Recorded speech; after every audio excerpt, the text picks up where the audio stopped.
I am Rachael Woody, and it is June 24th. We're here at Lenne Estate, and I'm here with Steve and Karen Lutz. And our first question for you both is, why wine?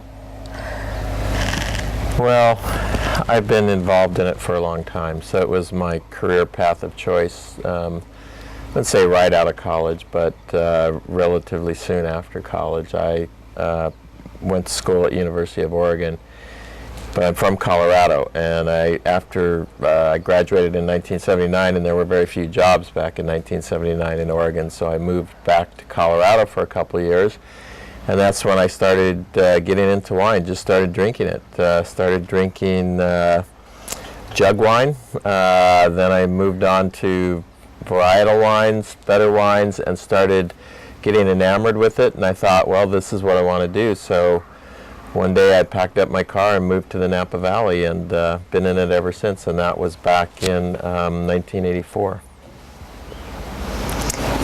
And this is through marriage. It was his passion, and through meeting him and we've been married 20 years this year, so it's just I don't think you could have been with Steve and not been caught up in his passion for wine. So. Mm-hmm. And so I believe we sort of traced to when you came to Oregon. There was the California stop after college.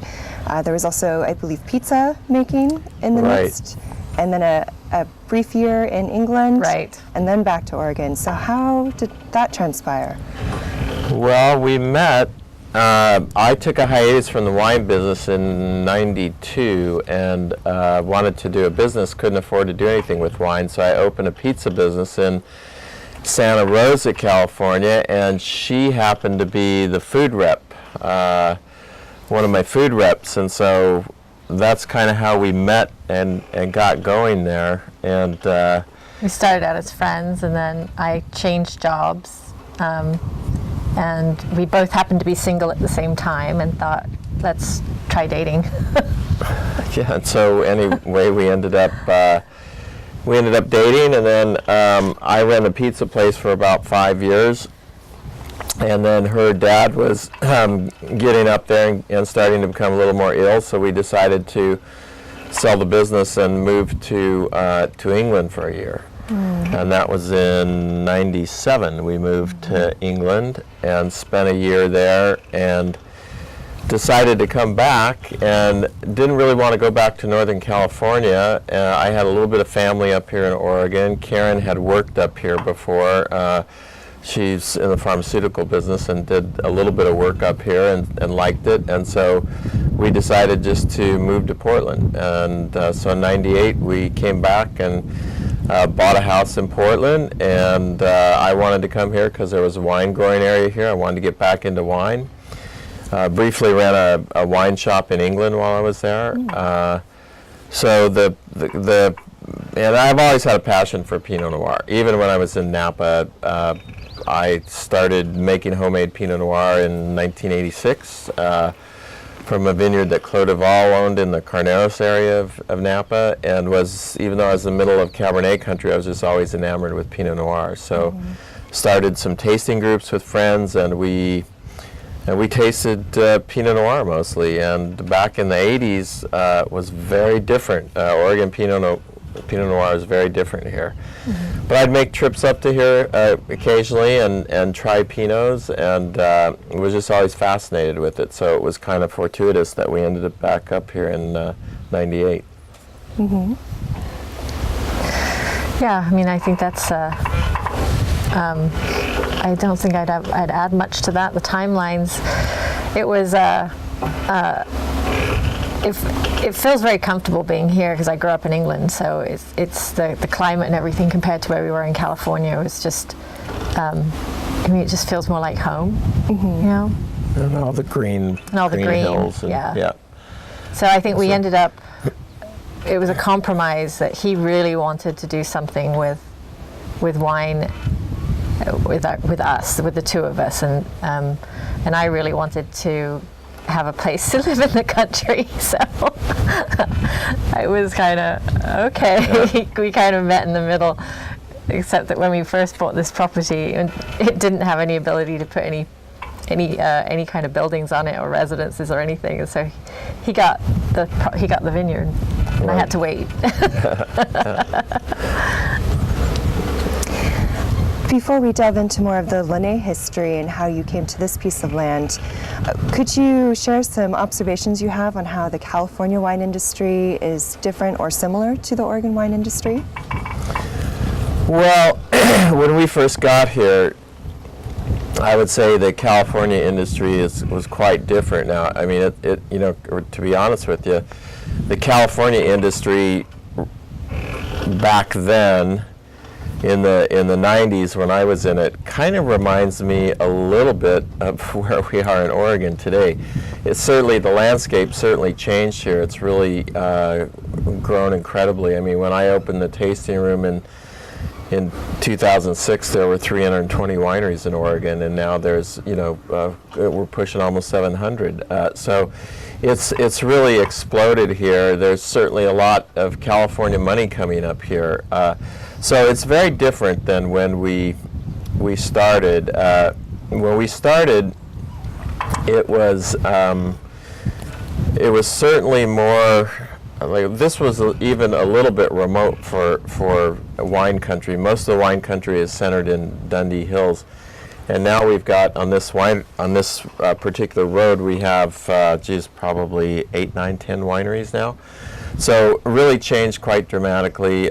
California, when I was there back in the 80s, Napa Valley actually had seasons. It was seasonal, somewhat like this.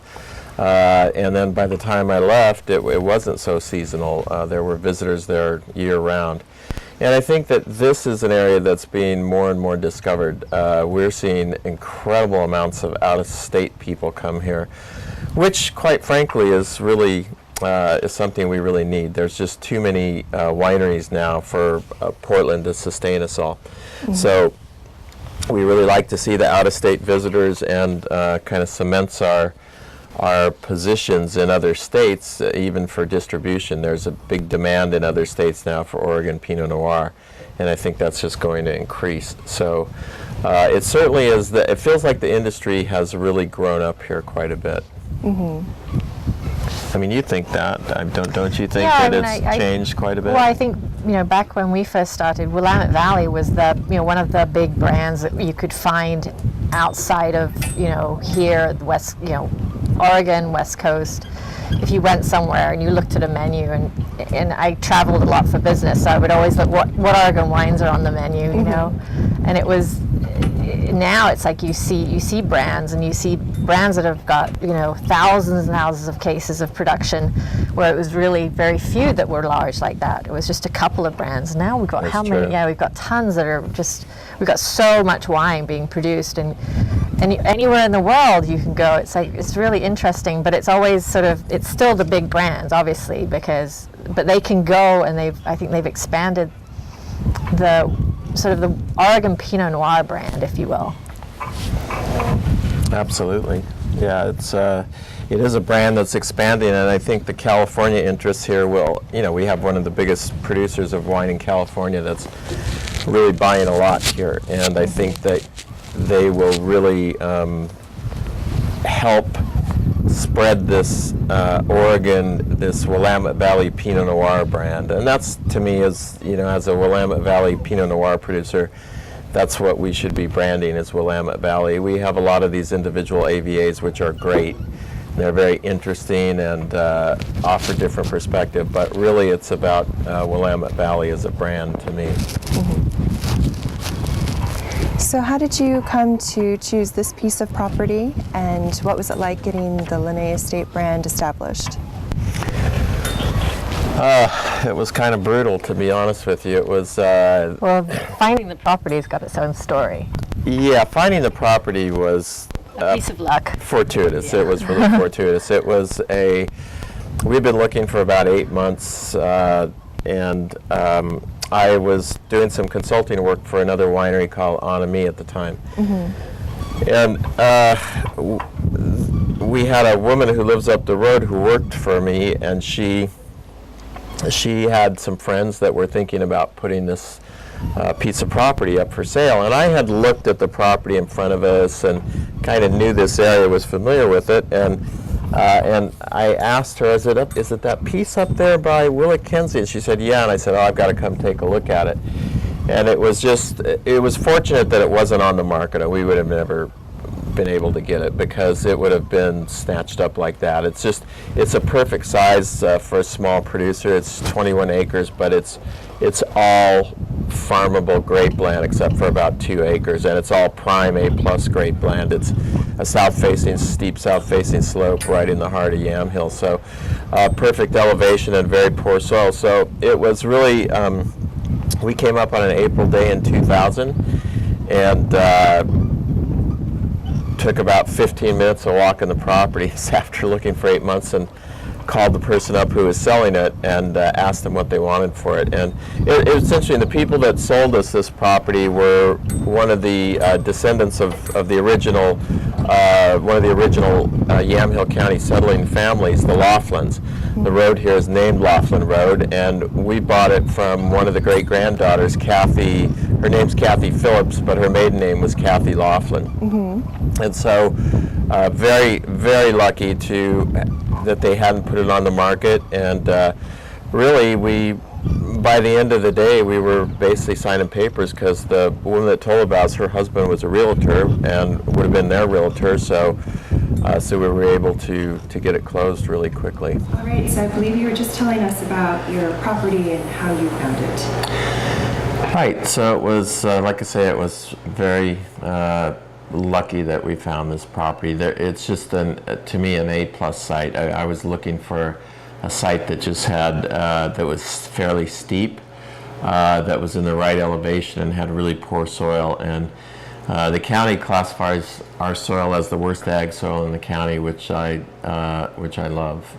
It's an old sedimentary soil, and certainly makes this particular site, but very difficult in the beginning to establish it. Do you remember that April day when we walked up here? Yeah, it was a slightly warmer day today. It was warmer than it is right now here in June. That's June in Oregon, right? Yeah, I think it was hard to envision because it was just a hay field. But he was so excited, and talking about an A+ site, and I didn't know really anything about what the requirements were for orientation or elevation or soil types or anything. I just could see how excited he was. So it was kind of a very memorable day.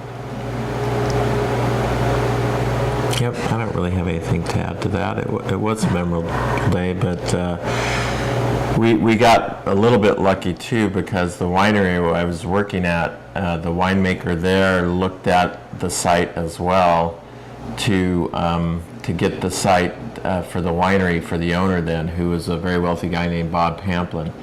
And and he actually looked at it right before I did. So, but we were kind of fortunate in that the property has an easement into it, and Bob Pamplin doesn't like any properties that have easements. He just doesn't buy them. And so he said, I don't even want to take a look at it if it has an easement. So, and the easement wasn't an issue for us, and hasn't been. So, yeah, we jumped on it. So it was lucky for us he didn't like easements. Exactly, yeah. And then how did you go about choosing the name? I'll take this one. Okay. So I grew up on a lane called Nash Grove Lane, and so we really, we owe a lot to my father for the property, and because we had talked about he was he was unwell when we went back to England, and he died shortly after we came back. And he left he was one of those guys that put money in blue chip stocks and let it sit for 30 years. And my siblings and I were like, wait, what? There's like money in blue chip stocks somewhere? And he hadn't really told anybody. So we were all a bit surprised, and we benefited from his estate. And we just thought, let's do something with that money. And so we took a little bit of money and put it down on the property, and So Steve wanted to do something to really memorialize that. And so we were tossing around Nash Grove Lane, and then one day he says, I've got it. He said, it's going to be Lenne. And I said, Lenne? And he says, yeah. Well, we can't call it Lenne's place, because my dad was Lenne. I'm like, I don't know. I mean, don't get me wrong, I love my father, but my father was, he was a difficult man. I mean, all of us had a very complex relationship with him. He was very stoic, very closed, alcoholic. So he had to kind of twist my arm and say, no, like, this is what we should do. I got it, I see the label. He had such a clear vision.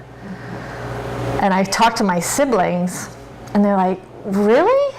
That's what he wants to do? I'm like, that's what he wants to do, you know? And so now I think when I look back on it, I'm like, it made perfect sense, you know? And I love the label, and I love that it does memorialize him, and he was such a man of the land. I grew up on a farm, and I think he would just love this place, you know? I mean, he would be so proud and happy, so.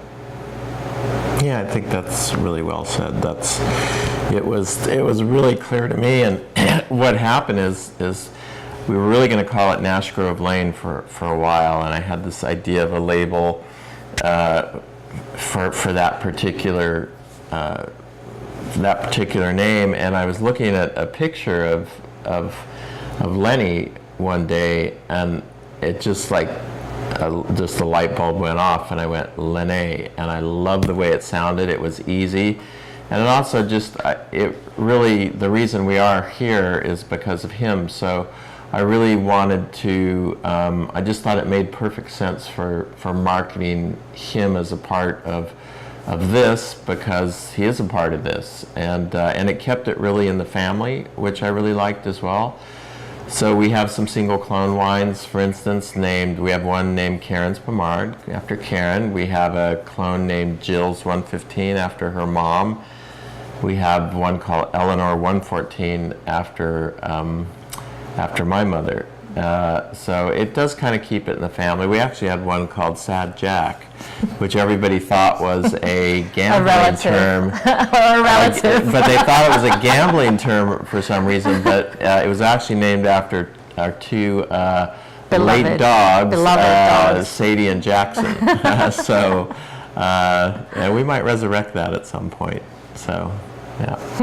And all of our employees came up with a different story. It was funny. Yeah, they some of them knew, and then some of them were like, I can't remember. It's something to do with dogs or. Yeah. So anyway, we try to keep it in the family here for sure. Karen, I know a lot of this was Steve's vision and his passion for wine. What was your take on, okay, we're going to buy land and we're going to do this winery thing? What was that like for you? I think I went along with the plan. I think, I think I thought the property was beautiful. And my thing was that always the one day we would be able to spend more time out here, and there would be somewhere to live. And but in the early days, it was super duper stressful. I remember we had, in year 2003, we lost a huge block of vines because it was a very hot year, and we had like 100% mortality of a whole block. And I just remember having an aha moment, saying like, I have to be careful whether I buy a lipstick or not, because we had no money, and we were wondering how we were going to be able to keep going. So I think at those times it was kind of like, did we do the right thing? Are we crazy? But you get caught up in it, and you get caught up in the romance of it, So I think that's, you just have to come out here, and then you're just like, okay, I get it, But there's no turning back. Once you start it, there's no turning back. So when we ran out of money, I went and raised more money, because you can't let it go, and you really either have to see it to fruition, or the problem is you're going to lose a lot of money. And so you have to keep pointing forward and make it work. And finally it did. It took a while. The soil type here, which is to me just really what makes this site unique and what I love so much about it, was also really difficult in the beginning. So we threw our business plans out the window, after the second year, because we had so much mortality. I mean, we lost 35% of the vines we put in the first year, the first 11 acres. So it was really hard to plan for that, and but then you just adjust. And but those first couple of years very stressful. We burned through a lot of money. That was even before we got to the taste room, and that was a whole nother story there. So very difficult in the beginning. Who were your mentors in the industry? How did you prepare yourself for getting into this? Well, I think that the initial preparation for me was just being in the wine business in Napa Valley. And the funny thing is that I remember I worked for Inglenook, and I worked for a Mondavi property called Vachon, and then I worked for a property called Maryvale. And so early on, I think that, Mondavis were very interesting people, because they had started this whole legacy and this, and I was very impressed by them early on, because they would, one of the fascinating things they did, which really formed something that I continue to do, is that they had blind tastings for their employees, and when they compared a Robert Mondavi wine to another wine, they didn't compare it to a wine down the road. They compared it to the best wines in the world. So I got to taste all the first growth Bordeaux's probably a half a dozen times. I got to taste, the top Burgundies, Romanée-Conti and Latache and Richebourg probably a half a dozen times. And that was really fascinating to me. And they kind of instilled that blind tasting idea to me. And that's something that is really fun, and something that we still do with consumers here. We actually taste wines blind, not just our wines, but our wines against other top Oregon Pinot Noirs. And we taste our wines against Burgundy as well. And that really kind of started me off. But then as far as when I got to Oregon, I had certain people here that I really respected, and it was very different back then. It was very, the producers were, there were some semi-cult producers here, and then there were a lot of producers, but there were some very high-end producers. And I remember in 2005, I wrote an email to the 10 of what I thought were the top producers in Oregon, asking them if they'd be interested in any grapes, because I wanted another winemaker to work with our grapes just besides us. And the first person that answered my email was a guy named David O'Reilly, who owns a winery called Owen Rowe. And I was really, he had started off with another partner in a brand called Chenin, which is another brand I always really respected. And I really loved Owen Rowe, and I loved his marketing sense, and I loved the wines. And so he wrote back just one line in an email, said, "I'll buy whatever you're selling." And he had been looking at the site because he farmed another site across the street up behind Willackenzie, and so had watched us developing this and kind of knew the potential. And so we met, and he and I kind of hit it off, and I really liked him and liked what he was doing with wine, liked what he was doing with marketing. And so we kind of have an informal partnership. I sell them some fruit and make the wine at his facility. He's been a real mentor for me, and really helped us quite a bit. Yeah, that was another sort of stroke of luck. They say success, there are pieces along the way where luck contributes. And so I think that was also, it could have gone a different way completely. So exactly right. The meeting, getting connected with David was a huge stroke of luck for us. But I say that, but then you also have Steve and who he is, and David responding to someone like Steve, because he's very much about who you are as a person versus what, you know, it wouldn't be just whether he liked the grapes. It's like, well, he likes to work with certain types of people that are very genuine and passionate and Absolutely. and honest, you know. So Absolutely. You have mentioned that your dirt was agriculturally defined as the worst dirt. What does that mean, and how does that impact your wine, which makes great wine? Well, the best wines in the world are grown on the worst soils because it controls vigor. Vigor is kind of the enemy. So, and the soil here is really interesting because it's a soil type called pea vine, and most of the pea vines found in the foothills of the Coast Range. There's not a lot of pockets of it around the valley, so there's not many people growing on pea vine. And I think and you know, it's a mix. We have some Willamette on the property. We have a tiny little bit of Jory soil on the property, but it's really mostly this pea vine, and so it's very hard to develop the vineyard because it's very well drained. It has very little organic matter in it.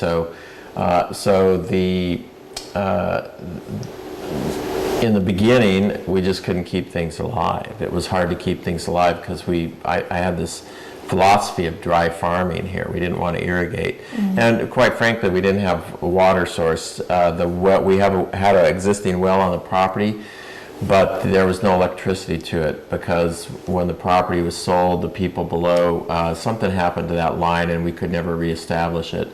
So eventually we had to trench. I trenched from the pump house all the way down to the road, and we eventually laid some lines and got electricity up there. But in the beginning, we just really didn't have any water, and it was too many vines to hand water. So just very, very difficult. We had to spend a lot of money on replanting, and it was very frustrating. But even though it was frustrating, I knew that sooner or later that was going to pay off for the vineyard. And I think the big thing that imparts to my wines, the two things really, it imparts a certain mid-palate texture to the wines. So the wines really sink in on the back part of the mid-palate, and that's where I think that all great wines should sink in. And that's really reflective of growing wine on a really fantastic site. And then the wines here all have a little bit of a chocolate or mocha aromatic to them, and that's a very soil-driven aromatic. It really comes from this soil here, and I love that about the wines. It was one of the first things that David O'Reilly commented about on the wines, and so it is distinct to me. I mean, this Yamhill-Carlton AVA, you get a lot of that chocolate in the wines, and on this ridge in particular, but it really is distinct in our vineyard. How would you describe Lenne's wines and the taste that is identified? yeah, I mean, I think that my palate is not as sophisticated as Steve's, but to me, it's like that chocolate. It's like a chocolate cherry. It's like when it's when it's at its best, when that kind of that piece of the nose comes out, so to speak. It's just you can't stop drinking it. I mean, that's the bottom line. It's sort of dangerous because it's satisfying. Yeah. It's like all these different things. It's not just wine. It's like it must hit these things in your brain that your brain thinks it's getting because of these flavor profiles, I think. Yeah, it is. I think the wine here is really satisfying. I've often told that to people that when they're in here tasting the wine, is that, and they buy a bottle of wine, I said, well, you tasted it here, and that's one way to experience it, but when you're actually sitting with the bottle, it definitely, it's almost like a umami kind of thing on the back of the mid-palate, but with texture versus that taste, but you really do get that sense of satisfaction when you're drinking it. And some wines skate by that place on your tongue, and but ours definitely doesn't, and that's why I think it gives you that sense of satisfaction, and I think you get that more when you're just sitting with the bottle versus just having a taste of it. So, you are known for your minimalist winemaking style. How would you define that, and was that a conscious choice, or why did you choose to? That's just, it is a conscious choice. The big thing here is that's a learned choice, learned from other people, other winemakers, other people dealing with Pinot Noir. Certainly David O'Reilly had a big hand in that. I think the goal for us is to take what's in the vineyard, and a lot of people say this, but a lot of winemakers don't do it this way. We like to take what's in the vineyard and try to get it into the bottle as fresh as possible. So we are manipulating it, that we put it in oak. So that's a manipulation, because oak is going to add another flavor component, and it's going to add an oxygen component to it. But we try to keep the oxygen component at a minimum. So we're very careful about exposing it to oxygen, both from just careful winery management point of view, and also really from watching our sulfur levels and things like that. We're really trying to keep any oxidation from not happening while it's in the winery. Then we put it in the bottle, then we just let it go how it goes. So once we get it in the bottle, I think it's a pretty good representation of the vineyard. We don't believe in, there's a lot of winemaking tricks you can do with wines to elicit certain things. A lot of people believe in extended barrel aging, and a lot of people believe in extended macerations after fermentation, and we don't do any of that. We really press our wine out fairly quickly after fermentation, get it into the barrel, and then we don't move it around very much. We don't use centrifugal pumps. We use gas to push it around from one place, or gravity. So we keep it pretty simple. We do filter the wines. We may change that at some point, but we want really stable wines in the bottle, as well as wines that reflect the vineyard. And the vintage, yeah. And the vintage, exactly. Yeah. So a great vintage, you don't have to do very much. It's the really strange vintages, hot or cold, that make it interesting. We see that you've been very good at teaching the public the differences between the Yamhill-Carlton District AVA and the Dundee Hills AVA. What would you say is some of the differences and the similarities between the two?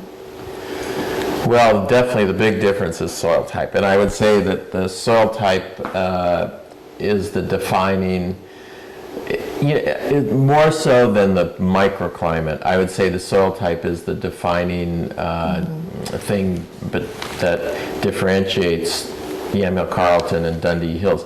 The Dundee Hills wines, to me, are always more red fruited and delicate and floral. They are beautiful. I mean, I love those flavors in wine. I mean, you get a lot of Parma violets and rose and these red fruited flavors out of there. Yamhill-Carlton, the wines are somewhat more masculine. They're more, the acid balance is a little lower. You definitely get a lot of these coffee, chocolate, mocha, earthier, tobacco, these kind of darker kind of flavors, and certainly more black fruited wines. Black cherry, black raspberry. So they're both really good, just both really different, and I think it's amazing that we, in this little small area, we've got Pinot Noirs which really exhibit quite different characteristics. Why do you think it's important that the consumer understands that? Well, I think it's just a fun thing, to be honest. It's really a fun thing. There's no right or wrong, or one's better than the other. I just think that it's, for consumers, it's, there's a lot of things that we have to educate consumers about with Pinot Noir. Pinot Noir is fascinating. We're growing it in a fascinating, I think the most interesting part of the United States to grow Pinot Noir. There's certainly some other good areas to grow Pinot Noir. But in this particular area, it's our job as marketers and educators to get people to understand what we're doing. And it's a little bit of a moving target, because we certainly changed the way we make wine than wine was made 30 years ago. We changed the way that we grow wine in the vineyard. So it's important for us to not only to sell wine, but to educate consumers, because Oregon is really unique. We have different vintages. In California, very consistent from a vintage perspective. Our vintages are really different here. And I think to me, that's the compelling reason to be here. I love that about Oregon. It definitely more mimics European areas, certainly more mimics Burgundy much more. And I think it's our job to tell people and show people how we can make great wine from the most desperate kind of vintages in Oregon, and it's part of what we do and what we love to do, and sharing it with consumers is really fun for me. Well, and I think too, if you're trying to sort of make sure that the consumer knows why why they like the wine, and how. So if they understand that this is because of this AVA, and as that's different from, say, the Red Hills of Dundee, that then helps them come back, and it's like the more educated and the more they understand why they like it, I think that then creates loyalties, and for them sort of that special, okay, I know I like this. But there's also too, I think back when we first started, there wasn't a lot of production from this AVA, as opposed to, or I guess, publicity. And so maybe it was sort of that, that part of it was kind of like, well, whoa, wait, we're over here, and we need to distinguish ourselves. So I think that was part of it as well. I mean, I think now there's more production here, but it's still, I think that people were more familiar with the Red Hills and Dundee. Absolutely, that's where it all started, really. Yeah. With David Lett and yeah. So this was really more of an outpost when Willa Kenzie came and established their vineyard across the street. So I think that it's incumbent upon us to show the differences with AVAs, but also as a whole, we're all still selling Willamette Valley Pinot Noir. Yeah. And that's important as well. Probably the most important. The AVAs are fun though. They really are. It's for the wine geek. So. Yes. Yeah. And the consumers in Oregon are remarkably well educated, because people have been doing this for 50 years of educating consumers about Pinot Noir. And so I would say, as a Pinot Noir consumer, this is probably the most educated consumer Pinot Noir area in the country, for sure. I don't think anybody really comes close. What would you say are your most and least favorite aspects of the wine industry, or in working the wine job? Boy, that's a good question. I think my least favorite aspect at the moment is that because it's gotten so competitive here, there's so many wineries, it's turning more and more into an event business. And we do a lot of events here, mostly geared around our club members. And I love those events. We just did a great industry event last night, which is one of my favorite events of the year. But the business has turned so event-driven because everybody's fighting for the same customers and trying to show them something different. Or let's have this event till we draw people. And so it's a little bit, to me, starting to, not taking away from the wine, but it's certainly, I don't think it's enhancing it that much, because the events are really geared more towards entertainment than education. There are certainly educational events. I mean, we do some here, but it's the emphasis seems to be on how can we capture somebody's attention span and get them to an event here and entertain them. How can we entertain people? We've taken the approach more that we try to entertain people through blind tastings and educational events. But it's really different now, and I would say right now that's my least favorite part of it. What's your most favorite? I think the farming is really interesting. The farming and also the education too. I love sitting down with consumers in a blind tasting. Now it's a very risky thing to do, is to take your wine and take like 7 other of the top wines in this area and compare them in a blind tasting, and then ask consumers to rank them and score them. So you can figure out the group consensus at the end of the tasting.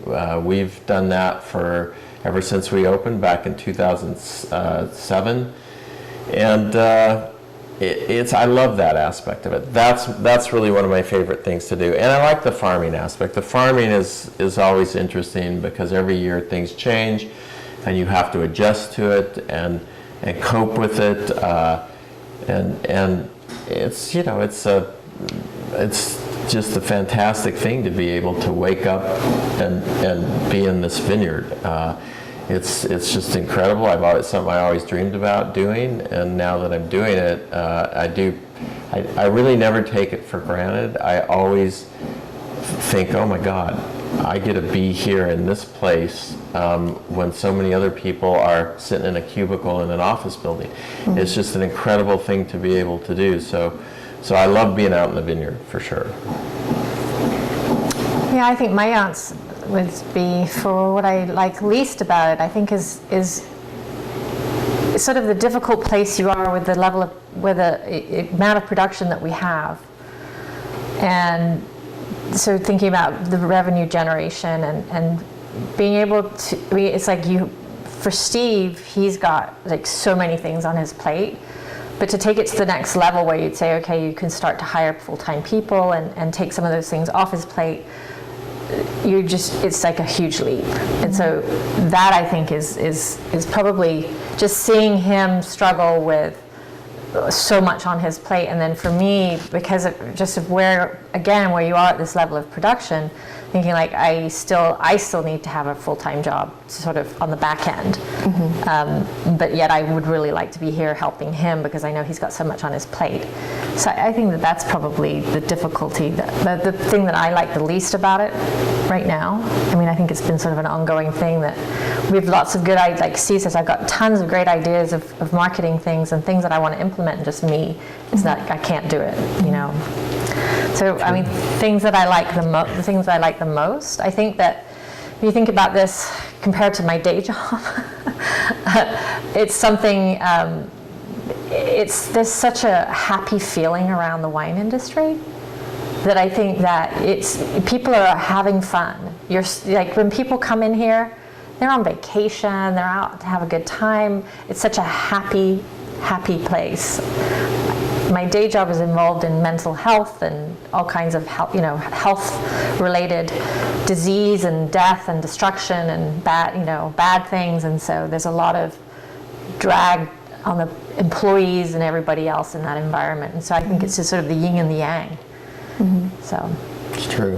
Yeah, it's a very lifestyle business, and that's why a lot of us are in it, because we love the lifestyle, and it's not. I mean, you can make some money in this business, but you're not going to, very few people are really going to get wealthy from this. But the lifestyle gives you a lot of life wealth. It's a fun business to be in. Yeah. Hard, but fun. Yeah. What is your most memorable experience in the industry? Oh gosh, well, I can think of 2 moments that really stand out to me here. The first one was we had all these issues with dead vines, and we didn't set any fruit until the 4th year, and finally in the 4th year we made a little bit of wine, and we were bleeding money, and things were all going not that great, and I remember. I worked at the other winery. We were making the wine over there, and our first vintage 04, we had finally got it through fermentation, got it barreled up, put it through secondary fermentation, and we kind of force feed it through secondary fermentation, keep it fairly warm, and So by January, it's pretty much done and it's ready, excuse me, it's ready to taste. And I remember kind of, I don't know, must have been the middle of January, going into the first barrel and putting that thief in the barrel and drawing some wine out. And when I put my nose in it, it was just so exotic, and it just smelled like that chocolate-covered black cherry. And I just loved everything about it. And it kind of exceeded, I mean, I always knew that this site was going to make great wine. I wasn't sure we were going to do it the first year, but I remember coming back home to her and just saying, you know what, it's all going to work out. Don't worry about it, because I just tasted the wine, and, you know, this wine will be fantastic and people will love it. We're not going to have a hard time selling it. It's just, you know, so don't worry about it. And that was like the first moment when I just felt like relief, like, oh my gosh, you know, we're doing something right. We picked the right site.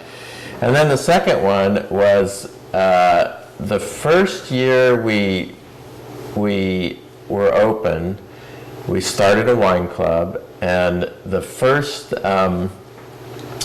big summer party we had was out on the deck. It was in July. We had no awning on the deck at that time. And I remember it was just a chaotic event because it was our first event.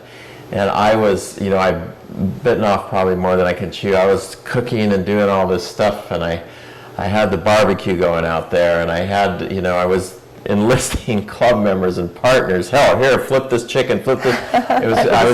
It was just a manic kind of event. People were having a good time. We were pouring them wine, and it's, you know, it was like towards the end of July, and it was like this, like it is today. These clouds kept coming in, coming in. They had been saying that it was threatening rain, and we were so worried because we had nowhere. We couldn't get a tent in time because it was all last minute that this rain was going to come in, and so we were just like, please don't rain. And we had a little tiny taster at that time, so we couldn't fit 30. Anybody. We had 36 people, 40 people here. So they're all on the deck, and we got them. We set them down and started serving them food, and the rain, you could just see it kind of coming this way, and it's spitting a little bit, you know, and they're having a great time. And I'm thinking, oh my God, it's going to be a disaster. It's going to start pouring here. And so we got through the evening, and at 9 o'clock, everybody left. And in fact, I still have a picture somewhere, but I took a plate of food, sat down in the front of the tasting room with the doors open, and everybody had just taken off. Down it started coming. It started pouring. And I sat there and just looked out, and with some food and some wine, and I felt so amazingly good just that we got through the event, but I just knew that was the start of it. You know, we were going to build a big wine club and start selling wine, and it was just a great feeling. It was kind of cathartic to feel like, you know what, most of the problems are in the past, and now it's going to be fun. And it kind of did. It started to be fun after that. Mm-hmm. Yeah. Mm-hmm. So. That's a great story. Yeah. So I know that Steve has shared some of his thoughts on how the industry has changed over the years. I'm curious to know what your thoughts and observations are on how the Oregon wine industry has evolved. Gosh, I think, it's just the huge thing, obviously, is the number of labels and sites and acreage planted and everything else, which I think is, and then, you know, with some of these big players coming in. So I think I think it's important to contrast what has changed and what hasn't changed, right? And what we've always loved about it was sort of the community feeling and the lack of competitiveness, and everybody was like, you know what? There's enough consumers. It's like everybody would help each other out. Mm-hmm. And a great example of the reasons that we like it is, you know, we did an industry event last night that we do once a year where we invite tasting room employees in.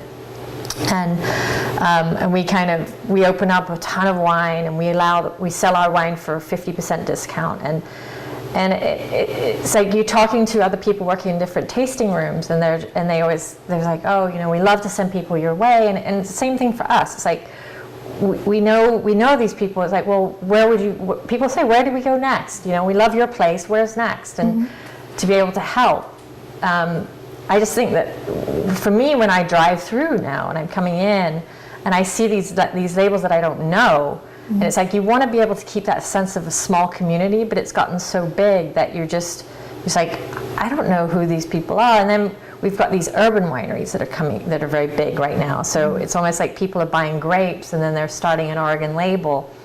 And that detracts a little bit from the community because it's a completely different animal, right? They're not growers, they're not part of our rural community, but yet they are still part of the Oregon wine business, and they're helping with brand recognition, for Oregon Pinot and Willamette Valley Pinot.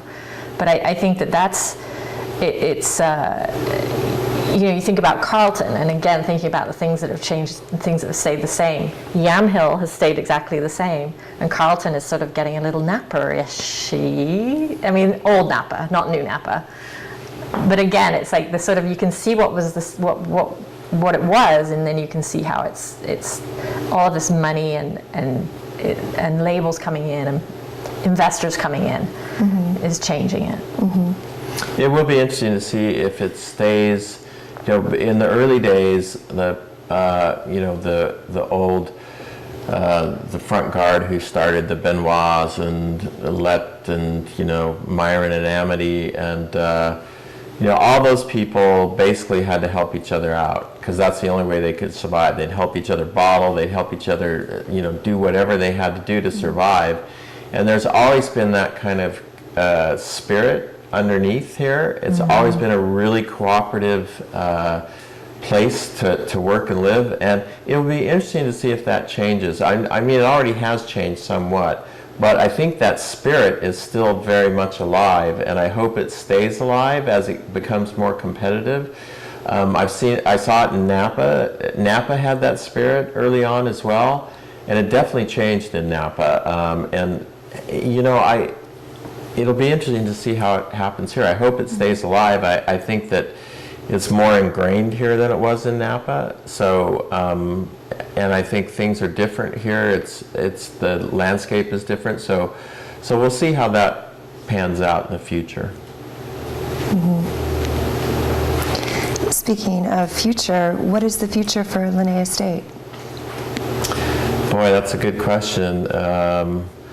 I think that the immediate future is that we're going to try to get Karen out of the corporate world in sometime in the near future and have her come help and be involved. She has a lot of skills that I don't, so it would really help us a lot to have her here. It's a fun business. We like doing what we're doing, so I think that's it's going to have a huge impact on what we can do, and I think, like we said, we have great ideas, but we don't have the bandwidth to implement them. So I'm itching to be out here full time and be able to help. So we'll see going forward, but I love doing what I'm doing, and never say never. I mean, if somebody came in and offered us crazy money, I might think about selling it. I mean, it just, it'd have to be really crazy money though, because when you build a place, and we've done so much ourselves. I mean, I can think of the countless things I've done in this vineyard, countless things I've done here in the tasting room, part of the building that I've done, and you really hard to let go of a place when you've put your imprint on it, and plus I love doing what I'm doing, and I think she would love it too once she gets here. She'll really enjoy it as well. What is the future of Oregon wine? Well, I think it's got a really healthy future. I would say that the industry right now is stronger than the individual producers, because there's a lot of us individual producers who are, I think, struggling a little bit because there's so many of us now, and there's so many choices locally for people to go. But the industry as a whole is very strong. So I think that Oregon's going to see a continued influx of financial resources from other wine growing areas. Certainly California is very interested in Oregon, and not only because the brand recognition for Pinot Noir in Oregon, but also because Oregon has water, and with global warming, and it's getting interesting. Water is a real issue in California for winemaking, and I think that's certainly one of the reasons that sites are set north. So I think the industry here is going to be very healthy. I mean, wine business is always cyclical. There's always going to be downturns. Bottom's going to drop out of it for a couple of years. That's just the way it is. It happens every 8 or 9 years, it seems like. But overall, the industry is very healthy right now, and I see no reason for that to change. Yeah, I would agree. What advice would you have for somebody who's looking to get into the wine industry here? Don't do it. There's too many of us already. It's, you know, if You you're do it for the lifestyle. if Don't you're- expect to make any money. Yeah, if you're really passionate about it, if you're really passionate about it, that's what you want to do, you'll find a way to do it. Whether it's, you know, working with an urban winery, going that route. There's a lot of different routes you can do in the wine business, and if you're determined to do it, you're going to do it. It's harder and harder to do it. The way we did it, really hard to do. You would have to have some money to do it. Now, we were lucky in that we did it at the right time. Doing what we did now versus then would be really difficult. We couldn't afford to do it probably. But now that we're here, it's, you know, it all worked out. So I would say if you're not going to start with a lot of money, and you know what, I think you can still be in this business and still do something and start with nothing. You just have to find a way to do it. And if you're passionate enough, you'll find that way. The one thing about the business, about the industry expanding so much, there certainly are more opportunities to get involved in it than there were 15 years ago. It's harder from a financial point of view to own something, but there's certainly a lot more opportunities to get involved. Yeah, to work in it. Absolutely. The wine industry is traditionally very hard on relationships. Do you have any tips, secrets, advice on how you've made it work? Maybe me not working in the business. Well, early on, yeah. Check back with us in 5 years after I've been working in the business with him for. Yeah. I think the you know, the hard part is that you know, it has to be. It doesn't necessarily have to be both of yours passion or dream, but you have to have a partner who really buys into it. And I think Karen did buy into it. Now, there were times where she really wanted to pull the plug on it, no doubt about it, and they were really difficult times. When we built the tasting room, for instance, she liquidated a bunch of money from her 401k to build this, and that was really stressful for her. In retrospect, it just was perfect timing because the market all crashed right after that. So I took it out at a high point. But it's you have to have a partner that buys in, and there's going to be, you know, it has killed a lot of marriages. You have to be very patient, and you can't expect to. You can expect to have a really nice lifestyle if you are successful. You can't go into it thinking you're going to make a ton of money. You might get lucky, something might happen, but it's probably not going to happen that you're going to make a ton of money. But you can have a really nice life and really enjoy the lifestyle. Yeah, I would second that pretty much. I mean, there were certainly times when I was